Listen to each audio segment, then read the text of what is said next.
Um, let's try that again. Good morning. My name's Emily Laugesen. It's my joy to welcome you here this morning.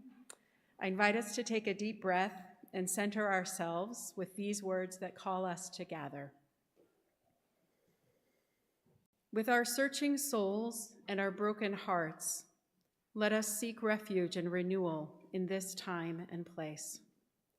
Let the noises of the world fall silent in this hour, and let the stillness find us and carve out space for us to hear more clearly the call of grace and love. Let us listen deeply to the teachers that find us here, the questions of a child, the tears and laughter of our companions, the gifts of ministry and music, and yes, the teacher that is in our own souls. In stillness, in spaciousness, in love, let us gather. A flaming chalice has been a symbol of Unitarian Universalists for many decades, and we join our siblings in faith each Sunday by lighting our chalice in this sanctuary here. For those joining us online, I invite you to light a candle or chalice in your own space as we share these words by Reverend Scott Taylor.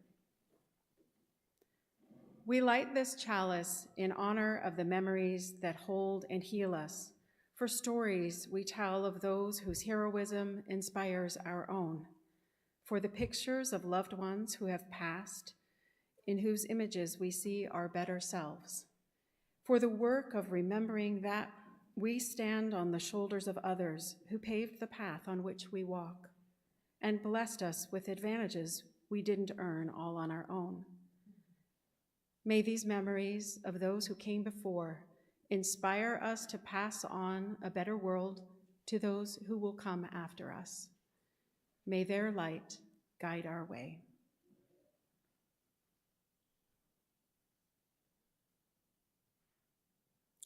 And now please rise in body or spirit for our opening song, number 352, Find a Stillness, in our hardback hymnal.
Good morning, everyone. Welcome to the Unitarian Universalist Church of Urbana-Champaign. We are a church of many different ages, bodies, genders, histories, identities, and beliefs. And we are united in our commitment to our mission to build community, seek inspiration, promote justice, and find peace. I'm Reverend Beth Monholland. My pronouns are she, hers. And it is an honor to serve as the lead minister to this congregation alongside our associate minister, Reverend Sally Fritchie. As we gather this morning, I want to bid a special welcome to any guests among us. If you are a visitor, please fill out a visitor card so we can stay connected. And whether you are here live in the sanctuary or joining us via the live stream, I trust this morning that the service will bring your heart what you most need. If you are feeling a little crowded here in the sanctuary, you are invited at any time to go across the entryway to our fellowship hall where the service is being live streamed. That's also a great space if you just feel like you need to get your wiggles out, you need to stretch your legs a little more. Children are always invited to stay for the entirety of our service, and we welcome the noises and little distractions kids might bring. Yes, thank you, Theo. And we will have our religious education this morning, and kids and their REE volunteers will be invited after usually our time for all ages, but this is a special service today. So after our naming of names ritual, the little ones and their volunteers will be invited to go to their REE classrooms. But again, you're welcome to stay here in this space if that's what you and your family need today. Our nursery is open also for little ones 6 and under.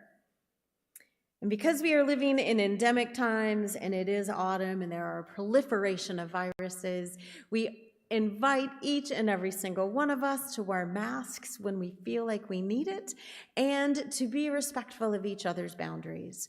We have color-coded lanyards that are available in the entryway, and the yellow and the red ones mean please just keep a respectful distance and ask before, shaking somebody's hand or hugging them, which we should always be practicing that kind of consent anyway. And these are some of the ways in which we center community and care for each other.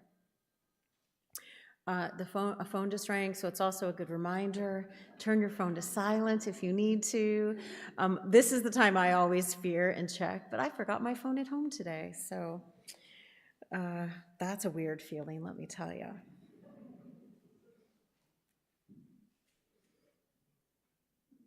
And with that, I want us to take another deep breath together. Thank you, Emily, for inviting us to center earlier. And with our breath, and with our intention and attentions, let us come fully into this space today.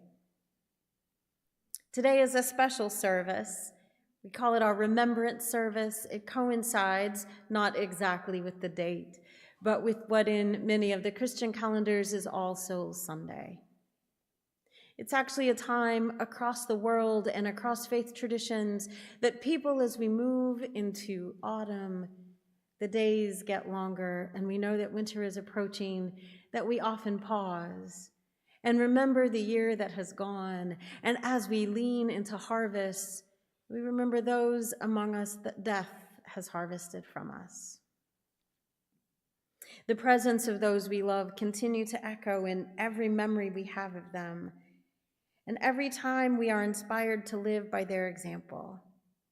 Every photograph, old birthday card, familiar recipe, those all have the power to conjure the presence of those that we've lost.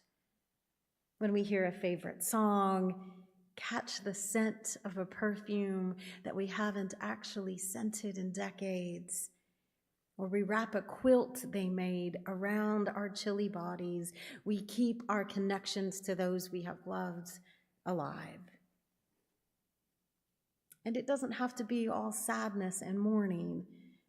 It is possible to approach such topics with joy and celebration.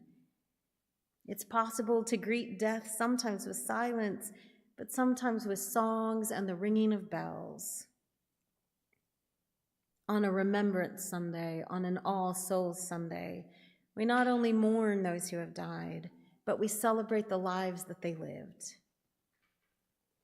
Bells have been part of funeral rituals across the globe and across the ages, ringing out to mark the passing of a soul into the next world, or in some traditions to scare away bad luck and harmful spirits.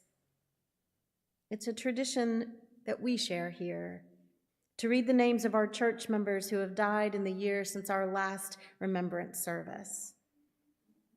In this past year, we've lost 3 church members to death. And I'm going to call out their names, And Pat's going to ring our bell after each name in recognition and celebration of their memory. And while the bell rings, I'll invite you to repeat the name back in whisper or in shouts.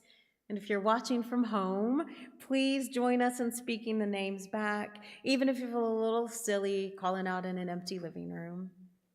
There's power in speaking names aloud, power in naming those that we have lost. I know Pat's ready, and so I ask each of us, as I call the names, to honor their memory. Dan Bashirs.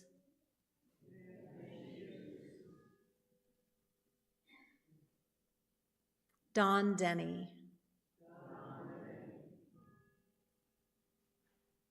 And Bob Foote.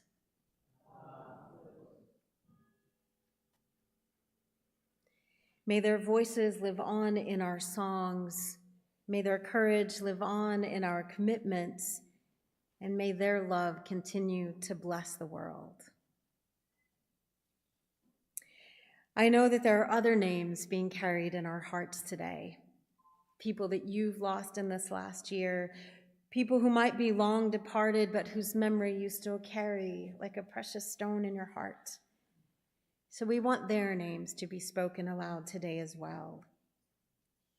We're going to ring our bell 12 times, once for each month of the year since the last time we gathered for this ritual. And this time when the bells ring, just let those names slip off your tongue and to be joined in the overlapping cacophony of the memory of beloveds who are no longer with us in body.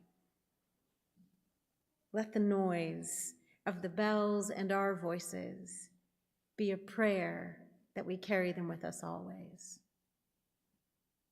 And so we'll ring the bells.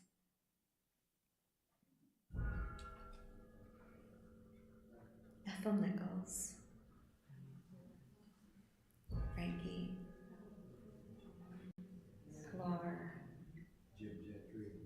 Sarah, Frank, Matt,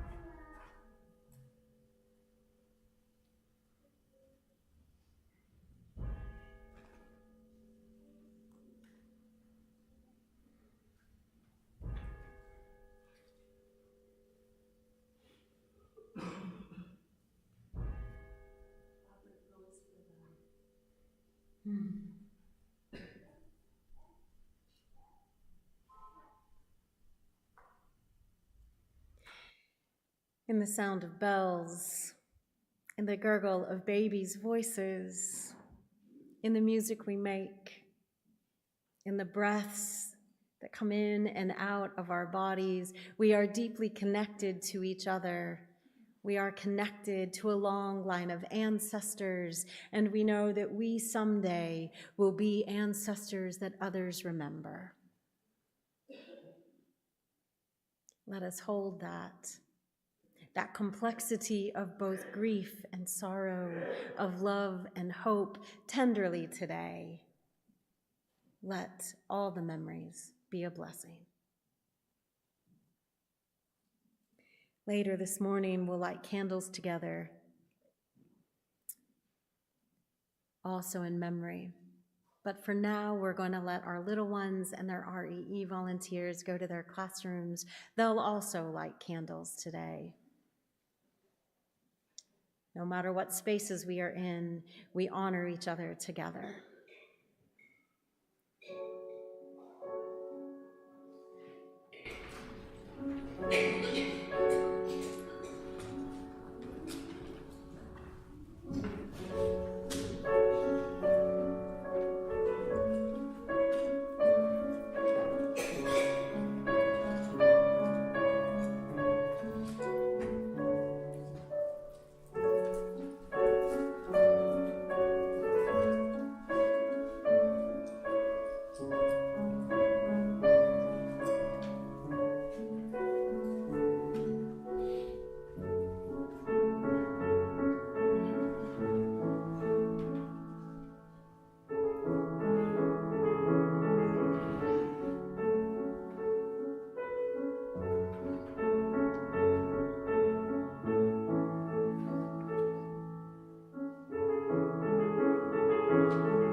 Good morning.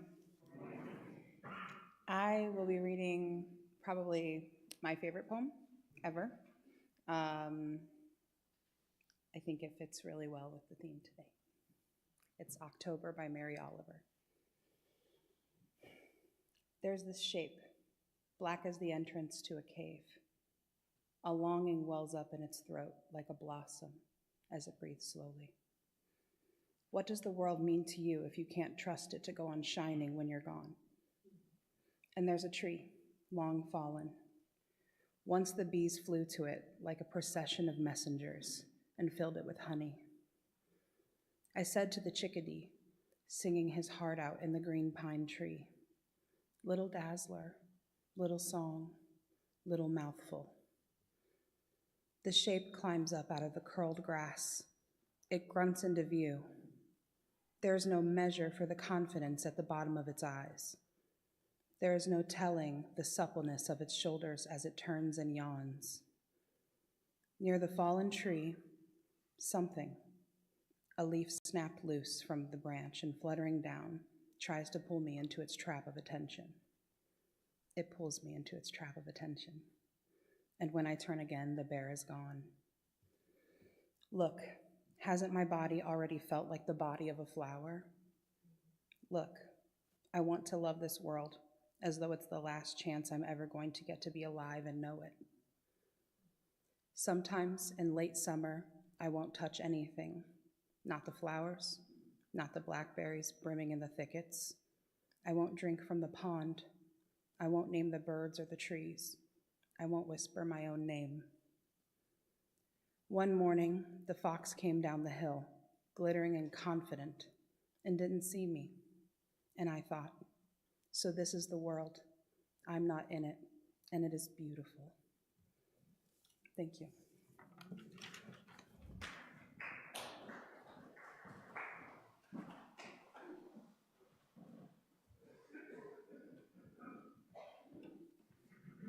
I think I see why that's your favorite poem. Thank you for that.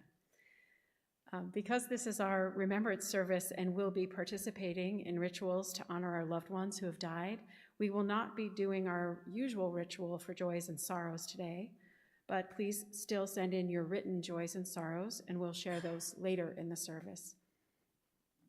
We have many opportunities to live our mission, both within and beyond our congregation.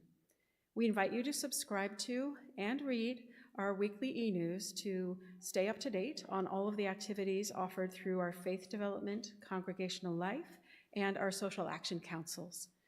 This morning, I want to highlight just a few things. Please join us next week, Sunday, November 3rd, for a special treat immediately following the Sunday service. Instead of our usual coffee hour in Fellowship Hall, everyone is invited to attend the annual International Justice Luncheon.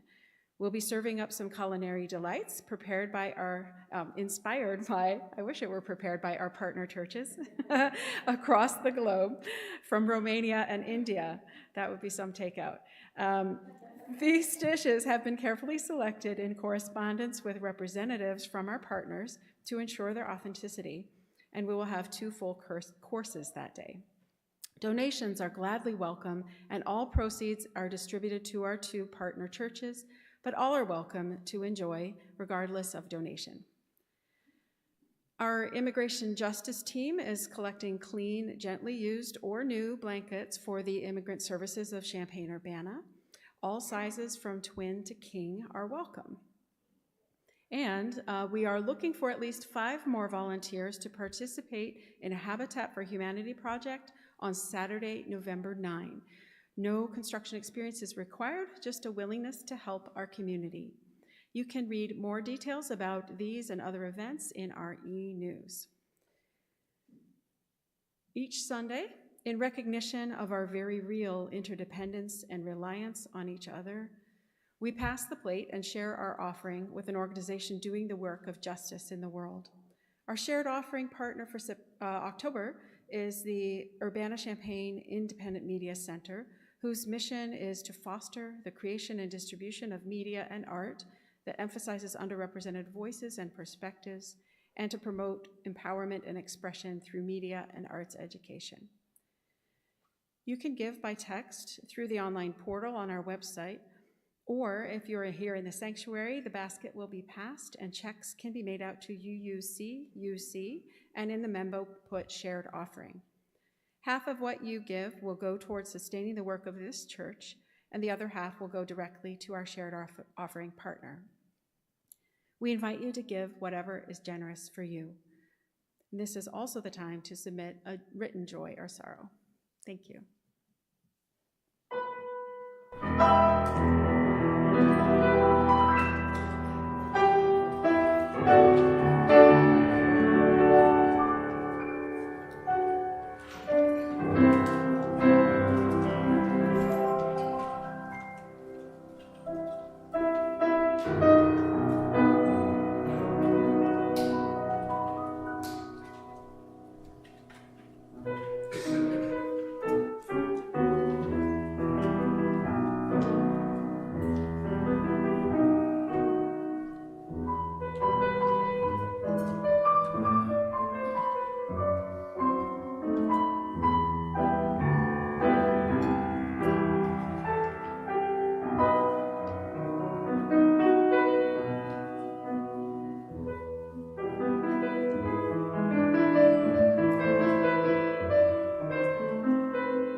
Thank you all for your generosity. And thank you for the spiritual generosity we practice by making space for our joys and sorrows. We know that we carry everything of who we are each time we gather. And we trust that lifting up our sorrows together in community makes them even lighter, and that laying down our sorrows, even if for an hour, makes them easier to bear. This morning, we have several joys and sorrows to share. A sorrow from Brittany Shipley, who shares that this week we learned that, I'll say it in Brittany's words. Brittany says, "We learned that my father his health has become complicated once again.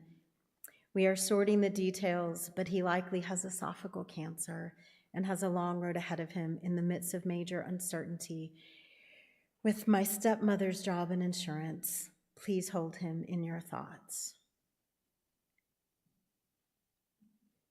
A joy from Lynn Wiley for a joyful, fun coffee house last night made possible by so many, many people. I will echo that. It was a fabulous evening. And a joy from Gail. Oh, Gail, I don't know how to say your last name. Hiding? Tell me later. Thank you. I knew some folks would know. Gail shares, my niece, Melissa Moore, has been named Executive Director of the Figge Art Museum in Davenport, Iowa. That's amazing. Road trip to Davenport. This is a sorrow from Peggy White. Peggy writes, please keep in your hearts the family of Illinois State Police Trooper Corey Thompson, a former cross-country and track teammate of both my sons. He died in the line of duty on October 18th and was laid to rest yesterday. And from Julia Cronin. Julia shares, this week I traveled to Dallas where my Uncle Kevin was in a coma following a cancer treatment gone wrong. We took him off life support Thursday. Thank you to everyone who has sent me their love through this difficult time.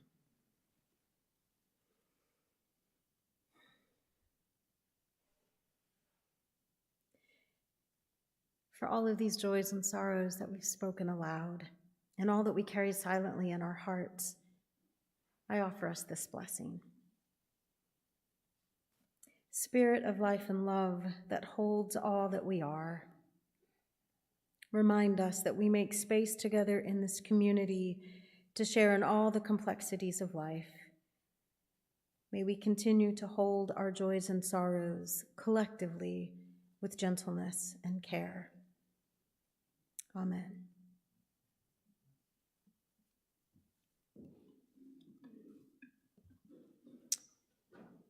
The poet John Richardson wrote this beautiful blessing for traveling in the dark. It's a metaphor for all kinds of travelings in the dark. The travel into cancer treatments, into the grief of death and uncertainty, the traveling in this world where so much is unknown. Richardson writes this: go slow if you can, slower, more slowly still. Friendly, dark, or fearsome, this is no place to break your neck by rushing, by running, by crashing into what you cannot see. Then again, it is true, different darks have different tasks. And if you have arrived here unawares, and if you have come in peril or pain, this might be no place you should dawdle. I do not know what these shadows ask of you, what they might hold that means you good or ill. It is not for me to reckon whether you should linger or you should leave, but this is what I can ask for you, that in the darkness there be a blessing, that in the shadows there be a welcome, that in the night you be encompassed by the love that knows your name.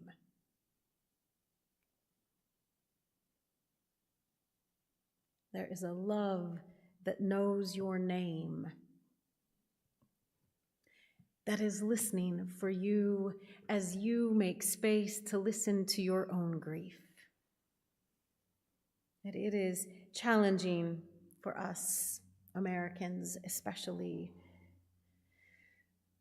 to center down enough to not be rushing and running on to the next task, on to the next entertainment. Many of us struggle with the darkness of winter, longing for light and warmth, just as we long for the voices and faces of our loved ones who have died. Our anger, our legitimate anger, our deep grief at the losses can overwhelm us, just as the lack of light in these shortening days can make us edgy and sad and tired. And just as sometimes we avoid our grief, we rush into holiday cheer, we light up our yards, we hand out Halloween candy, rightly so, we put up the Thanksgiving decorations and light the Christmas trees a month early.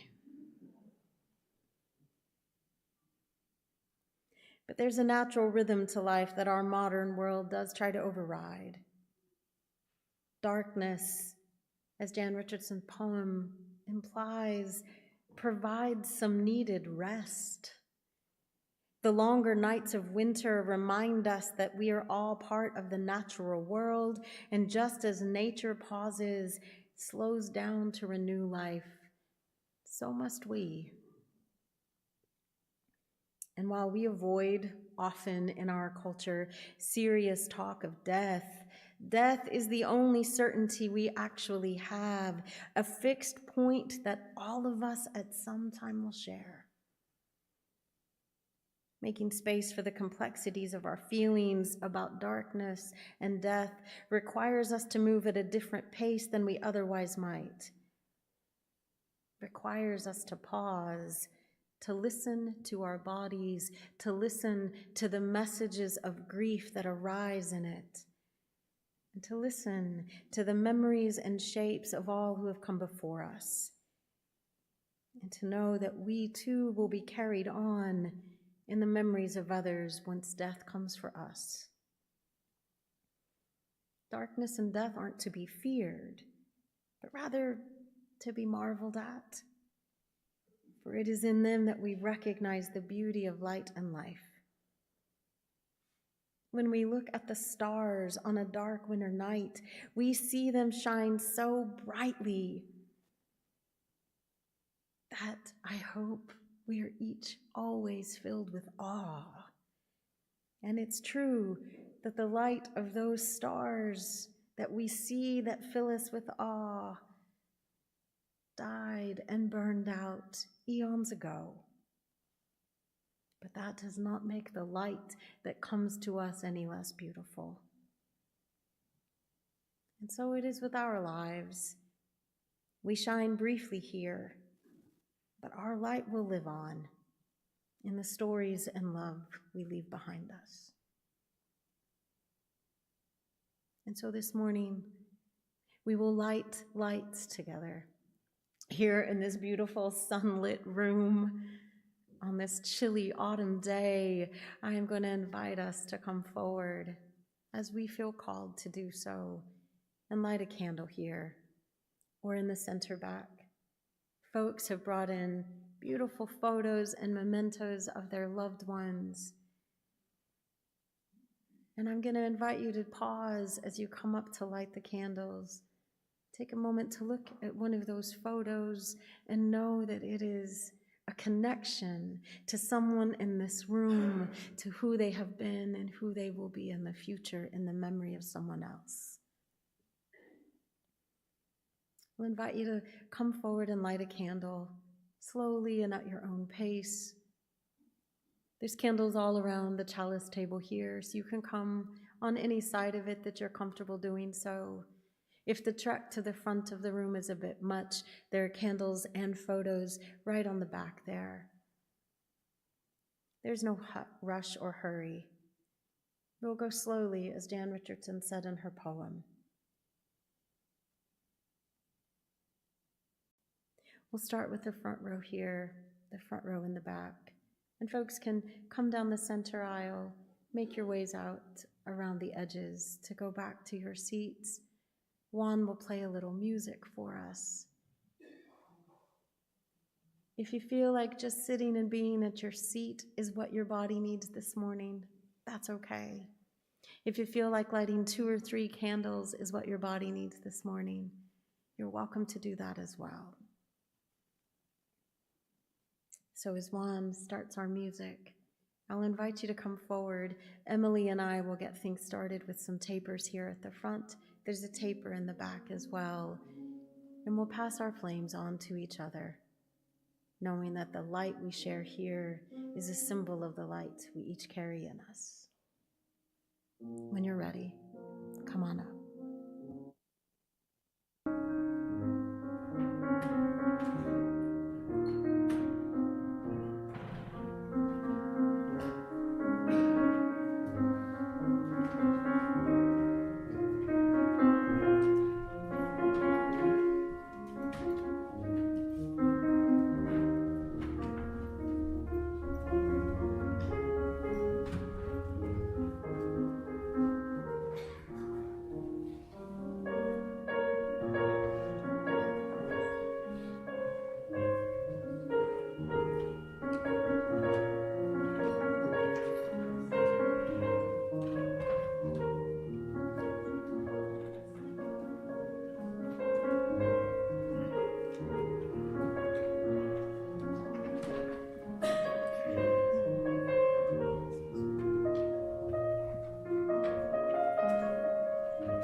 We heard from Brittany and she shared the beautiful poem October by Mary Oliver.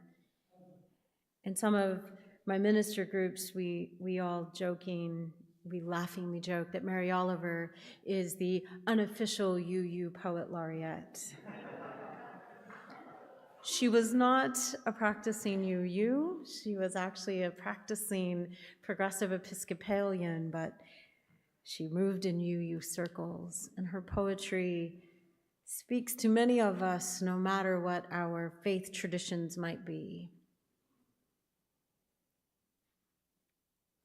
She shared these words in her poem, Blackwater Woods, and I offer them to us this morning as a bit of a closing. To live in this world, you must be able to do three things: to love what is mortal, to hold it against your bones, knowing your own life depends upon it, and when the time comes to let it go, let it go. Letting go can be so hard.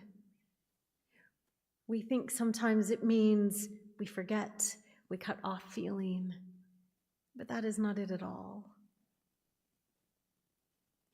Earlier in that poem, what Mary Oliver talked about was what she talked about so often, which was being in nature, being present in her body, watching leaves change color and fall from the trees,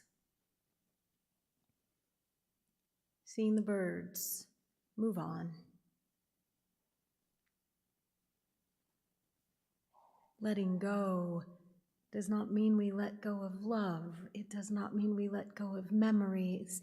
It means we make space to listen to the grief that tells us the loss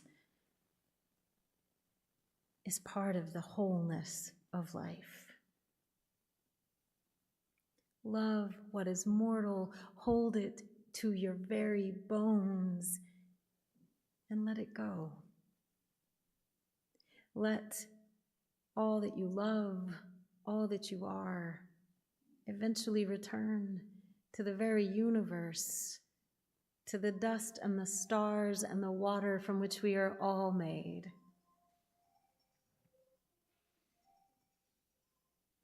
That was a good tune. Let the light burn as long as it can, until it's just a memory too. This is our work together. This is our work together, no matter the political climates we live in, no matter the personal griefs we carry. Our work is to let our lights shine as long as we are here. And when our light goes out, to know that there is an echo of it shining on in other people, just like those long dead stars still light up our night sky. We someday will be lighting up someone's internal night sky. We will let go, and others will hold on to the memory. Can we trust that? Can we trust that together? I hope so. I pray so. May it be so, and amen.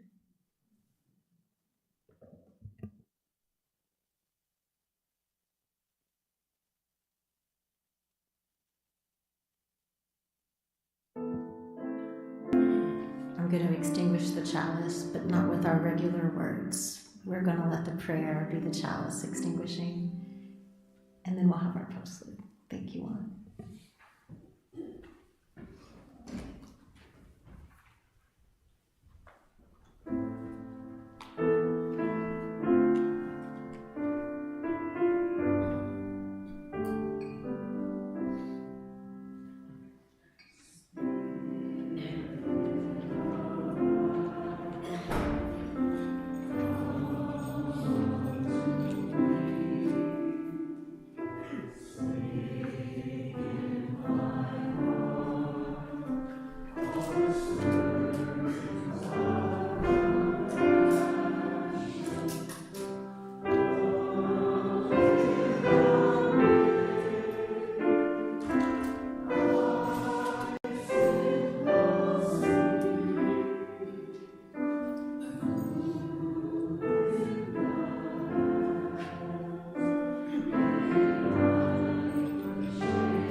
Stop.